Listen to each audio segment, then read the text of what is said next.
Welcome to Wealthy Behavior, talking money and wealth with Heritage Financial, the podcast that digs into the topics, strategies, and behaviors that help busy and successful people build and protect their personal wealth. I'm your host, Sammy Azzouz, the president and CEO of Heritage Financial, a Boston-based wealth management firm working with high net worth families across the country for longer than 25 years.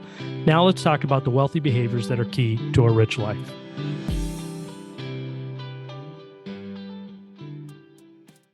Welcome back to Wealthy Behavior. Today we have a special episode lined up for you. Heritage Financial is celebrating 30 years of helping clients build, protect, and enjoy their wealth. Over 3 decades, we've seen markets rise and fall, trends come and go, and countless headlines try to predict what's next.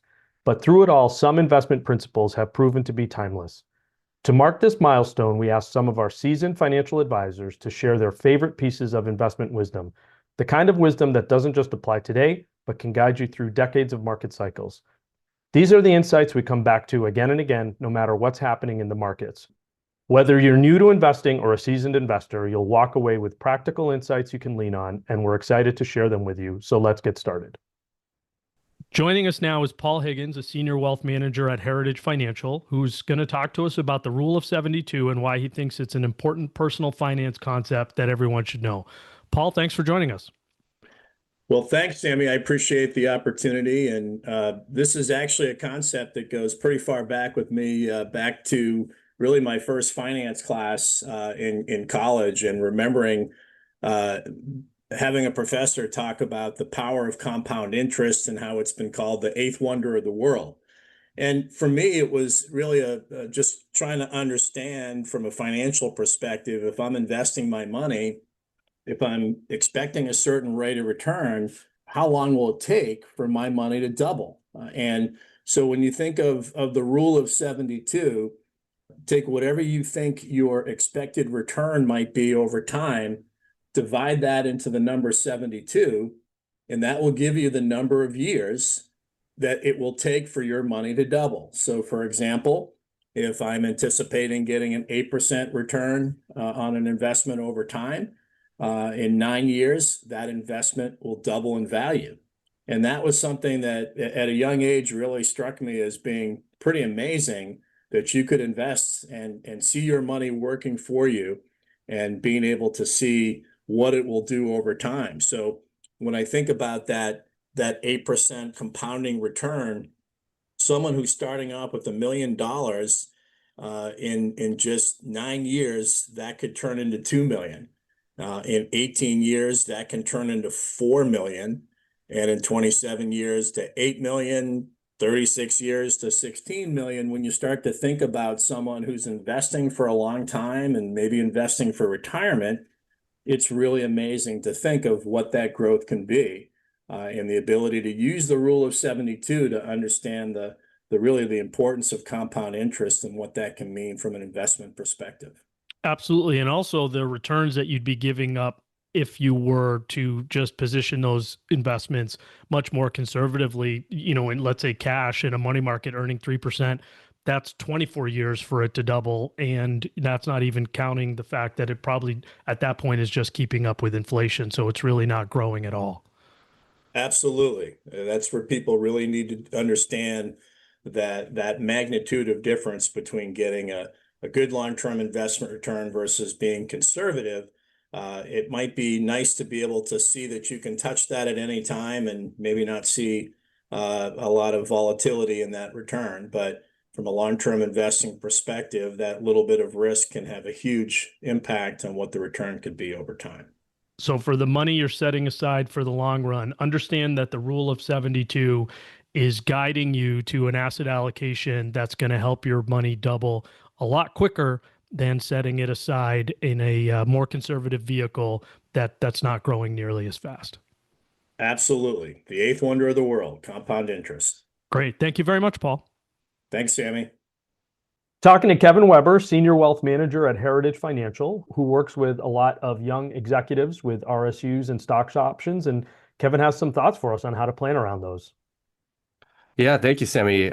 So why talk about restricted stock units at all? So I found that over 90% of public companies offer some form of restricted stock award or stock units to their employees, director level above, and sometimes at lower levels than that too. It's important because if you don't really have a plan for these, and most people don't, you're probably going to have a problem or a bunch of problems later on.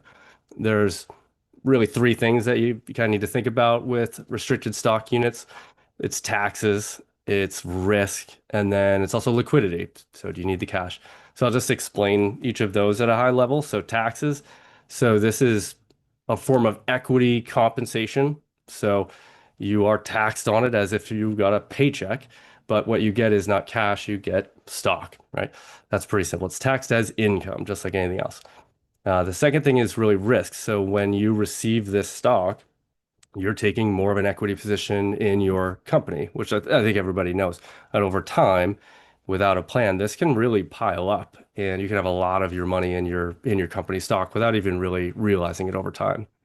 And the last key thing to think about is liquidity. Could you use the cash for better use? Do you have spending coming up for you and your family? Could you more broadly diversify that cash if you had cash instead of company stock, right? And what I find is there's a lot of inactivity on, what do I do with this? Because it's a little confusing. And then before you know it, over maybe a couple of years, you have a tax problem too. So I always like to take my clients through, when you get these grants or when they vest, ask yourself literally one question. If my company gave me a check for, whatever the stock that I'm getting today is worth, say $25,000. If I got a check for $25,000 instead, would I choose to turn around immediately and buy $25,000 worth of my company stock? And in my 20 plus years, I cannot remember any one person saying that that's what they would do.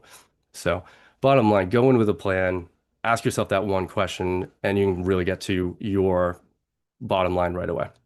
Great insight, Kevin. Tight, efficient, very useful for people who get RSUs and don't think about them nearly as often as you do. Thank you very much. Thank you, Sammy. Joining us now is Chris Ruda, a wealth manager at Heritage Financial, who's going to talk to us about one of my favorite topics, the pitfalls of trying to time the market. Chris, this is an important lesson. Yeah, it really is. I think it's one of the things that can hurt investors the most, is trying to focus on when markets are going to go up and down, and just really straying away from their long-term strategy. You've seen this in working with clients. What typically drives, the impulse to time the market, and why doesn't it work? Yeah, so typically what brings it on is a client will read something in the news, or they'll hear a talking head on TV predicting that something is going to happen in the market, or this is going to happen with this company or that company. And that brings them to the conclusion that they need to take action and either get out of the market or get in the market. Maybe there's bad economic data that's come out and they're nervous about a recession and something along those lines, where they've heard something, and they need to take that into account and either get out of the market or get in. And let me guess, it doesn't end well? No, it doesn't. Unfortunately, no investors, including the most experienced and professional ones, can reliably predict short-term market movements on a consistent basis over a long period of time. The stock market is influenced by countless unpredictable factors, whether it's, as I mentioned, economic data, geopolitical events, domestic politics, which has been in the news a lot this year, and then just overall investor sentiment. Emotions play a big role in investing, and sometimes that can move markets as well. So what should investors do instead? Just stick to the long-term strategy. Try to block out the short-term noise, focus on valuations, earnings, and really just stay in the market, right? The old adage is it's time in the market, not timing the market. And you can look at a bunch of different studies as well. You miss the 10, 15 best performing days over a long period of time, like 30 years, and your return can be diminished pretty materially, even in some cases by half. But the name of the game is just staying in the market. You look at going back to the 1920s, looking at different rolling periods and the percentage of times where those periods, the stock returns are positive. You go over a 3-year period, it's about 82%. You go over a 5-year period, it goes up to 87%. And then a 10-year period, you're looking at 94%. So just by staying in the market alone, you are going to have a good investment experience. Yeah, you're putting the odds in your favor. And if you're worried about the market moving down in the short term. You shouldn't have money you're going to need in the short term exposed to it. Long-term money goes into a long-term instrument. Short-term money you set aside, you don't take risk for, and that's how you can successfully avoid the perils of market timing. Thanks a lot, Chris. Thanks, Sam. Appreciate it. Joining us now is Matt Caron, a senior wealth manager at Heritage Financial and a longtime financial advisor. Matt's going to talk to us about how there's no free lunch when it comes to investing and maybe in life in general, Matt. Yeah, I think benefits come with hard work. You got to sacrifice to some extent. And when it comes to investing, throughout my career, clients have wanted to see a certain return or a higher return, but not always wanted to take the risk to get it. And it's been one of those points that I think has been misunderstood by quite a few people in my experience over a long period of time in the financial planning, asset management world. And when you see the people who are trying to grab that free lunch, what type of mistakes does it lead to? I think it leads to, on one side, taking on a lot more risk than needed. So, for instance, when a diversified portfolio gets a return of 10%, I think a lot of people's natural instinct is to compare it to what the S&P is doing. And I've spent a long time trying to get people to understand, listen, if you want the S&P return, you got to take that risk to do it. When you mention to them about taking that risk and what that means, the type of volatility they got to take on, the potential declines, and put it in dollar terms, I think a lot of times they'll recognize, oh, no, I don't want that. But it still sometimes doesn't sink in, oddly enough. Is that something that you see in good markets and in bad, or is it particularly in really good markets where people might be chasing the returns that they're hearing about from other people? Yeah, I think it's in most of the time in really good markets, bull markets, similar maybe to some extent the one we're in right now. Returns have come easy over the past few years. I think there's a lot of risk embedded in the returns of the U.S. stock market right now. And unfortunately, people don't recognize that risk until it's already happened. And we spend a lot of time trying to explain that to clients. I'm trying to prove to them that jumping off this roof, you'll get hurt. I can't show you that. I can't demonstrate that for you, but you could do it if you really were committed to I don't want to do it. Jump off the roof just once and record it for them. Yeah. But the point of this is that there's a lot of risk embedded in the stock market right now, given the valuations, and to try to add more to equities or add more to international, for instance. I'm getting a lot of clients asking about adding more money to international stocks, where 5 years ago they wouldn't have thought of that. It's only because they are chasing returns. I think once you get in that mode, it becomes our job to talk them back. And that's where I think we provide a ton of value to our clients. So a theme in a couple of other of these conversations has been focus on your long-term strategy and don't let it get derailed by, bad markets and an attempt at market timing, or in this case, good markets, and trying to get that quote unquote free lunch and chase returns. Yeah, exactly. I think that's true. I think you see it with certain stocks. NVIDIA, for instance, we've all talked about it. Certain clients expect 20% returns before retirement. How do you explain to them, one, that's not going to happen. I can't prove that. It might. But number two, that's a lot of risk to take on for a very short period of time. And I'm not sure that it's worth it. Right. Risk for what type of gain? If you're getting diversified returns that are going to make your financial plan work, isn't that what this is about? Not necessarily targeting, a way to compete. That's right. And Markowitz said that, right? He mentioned really the only free lunch in investing is a diversified portfolio. It's about as good as you're going to get. Yeah. As far as returns and risk go. And I know our firm, the investment team, spent a ton of time being able to squeeze out basis points of return in our portfolios, risk-adjusted returns. That's not discussed, I think, enough. I try to bring it up with clients, talking about risk-adjusted returns as much as I can. So there's no free lunch when it comes to investing, but diversification is as close as you can get to it. Thanks, Matt. That's right. You got it. Now we're talking with Liz Meyer, our estate planning specialist here at Heritage Financial, about the importance of having an estate plan and what key documents you need to consider as you build out your plan. Liz, thanks for rejoining us. Thanks for having me, Sammy. So I'm excited today to talk about estate planning and why I think it's so important and how it goes hand in hand with financial planning we do here. First, I just want to talk a little bit about why it's important to have an estate plan. So having a properly drafted estate plan in place is going to help effectuate your goals and objectives at the end of the day. And second, once that plan is in place, and personally, I think even more important, is making sure that that properly executed estate plan is drafted correctly.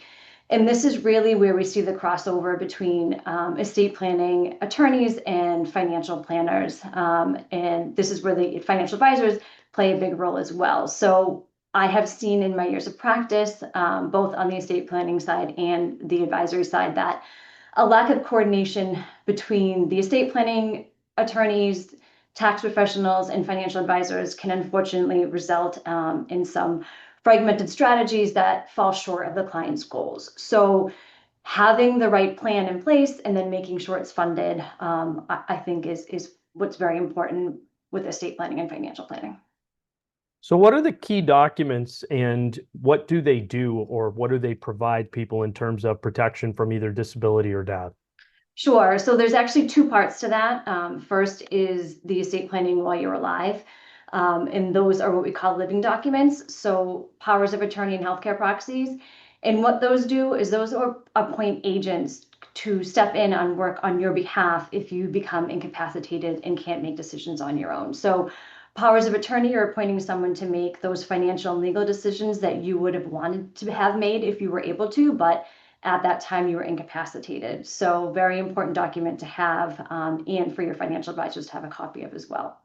The second part of that is making sure that your wishes when you pass away are in place. And so those are what we think of wills and trusts are used for. Trust being the most important because a trust is going to avoid probate court. A will is not going to avoid probate court. It's just an instruction to the probate court on how you want your assets distributed. So the trust is really going to be the main document that is going to make sure that your assets are distributed to your family per your wishes at the end of the day. Great. Anything else you want to share with people about the necessity of having an estate plan or the importance to your overall financial picture? Just think, it's really important to understand that having a good estate plan in place it's important to ensure their assets are managed according to your wishes, like we talked about, and it's going to preserve that legacy that you've worked so hard for and pass it on to future generations. Great advice as always, Liz. Thank you for joining us. All right. Thanks, Sammy. All right. We're joined now by our founder and chairman, Chuck Bean, who started Heritage Financial 30 years ago, which is why we're having this conversation today. Chuck is going to talk to us about the importance of planning for your life and legacy and just working on what's most important to you. Thanks for joining us, Chuck. My pleasure, Sammy. I can't believe it's been 30 years of Heritage and 35 years in my total career. That means I'm getting up there in age. Well, I don't know if it means that or you got started really early. I know you wanted to kickstart the conversation by talking about true fulfillment and where it comes from. Yes, at the end of the day, I strongly feel that life's deepest rewards don't come from what you accumulate in life, but really what you contribute to your family, your society, and humanity. Whether it's helping a client gain clarity and confidence in their financial future, mentoring young professionals, or showing up to volunteer in your community, helping a family member kickstart a business or even purchase a home. I truly feel fulfillment comes from lifting others up. And when your time, energy, and financial resources are aligned with your core values, with what matters most to you, everything becomes more meaningful. The returns you experience are no longer just financial, they're personal, relationship driven, and lasting. So thank you for sharing that, Chuck. You're obviously thinking a lot about giving of time, resources. What are your core or personal values, that align with that approach? No, great question. I've got a number of them that I try to live by and emulate every day. Family first family is one of my true personal core values that I focus on. Honesty, empathy, respect of others, integrity, both personal and business, teamwork. Heritage is an exceptional team of 50 plus individuals, all rowing in the same direction.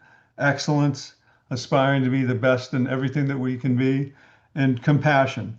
those are my core personal values that I try to live by on a daily basis.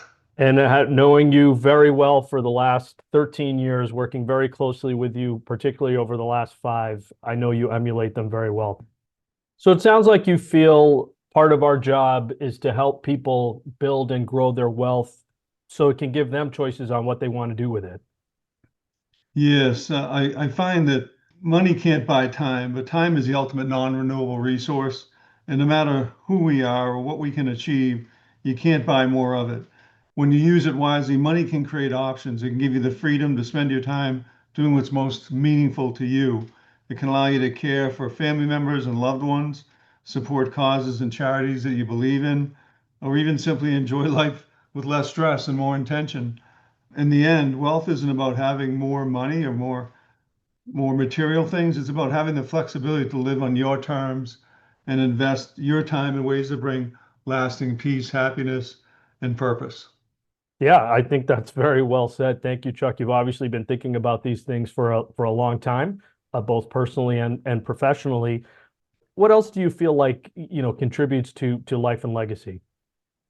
I think generosity has a true compounding effect in life when you give to others, whether it's through philanthropy, volunteering, mentorship, or paying forward life's lessons with teachings to others, you can really create a ripple effect that extends far beyond your own lifetime. The most impactful legacies aren't measured in dollars, but in the differences that you make, the differences that we can make in someone's life, the opportunities you create, and the values you pass on. Giving connects us to something larger than ourselves. And in doing so, it really deepens our sense of meaning and belonging. I think that's very well said. And we have a donor advised fund here at the firm that we use to help with charitable contributions and match commitments of our team. We also do a lot of volunteer events. I want to take you out on this. You shared a really interesting quote. I don't know if you came up with it or this is something you borrowed, but success is what you achieve. Significance is what you leave behind. Why does that resonate with you? Success is often measured in milestones and achieving certain accomplishments, whether it be business growth or financial security. But I truly feel that significance goes a whole step further. It's the imprint that you can ingrain on others, your DNA, the values you live by, the people you influence, the good you do privately and quietly when no one else is looking. Success is about reaching your goals. Significance, however, is about ensuring that your life's work continues to matter long after you're gone. I believe that the most enduring legacy is one where your impact outlasts you. Well said, Chuck. I can't wait to hear and see what you think about the next 35 years of your career. Thanks, Chuck. Thanks, Sammy. Thanks for tuning into this special episode of Wealthy Behavior. As we celebrate Heritage Financial's 30th anniversary, it's clear that while markets change, good advice truly stands the test of time. We appreciate you being part of our community, and we look forward to the next 30 years of helping clients achieve lasting financial success. Thank you for listening to Wealthy Behavior. If you found the conversation useful, please leave a review wherever you listen to your podcasts and share this episode so those around you can live a rich life too. We appreciate your feedback and questions.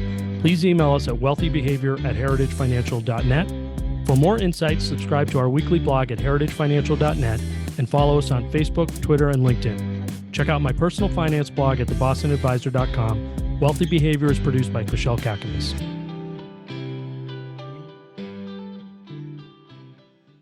This educational podcast is brought to you by Heritage Financial Services, LLC, located in the greater Boston area. The views and opinions expressed in this podcast are that of the speaker, are subject to change, and do not constitute investment advice or a recommendation regarding any specific product or security. There is no guarantee that any investment or strategy discussed will be successful or will achieve any particular level of results. Investing involves risks, including the potential loss of principal. There has not been and will not be any compensation exchanged between Heritage Financial Services and podcast guests or recommended resources.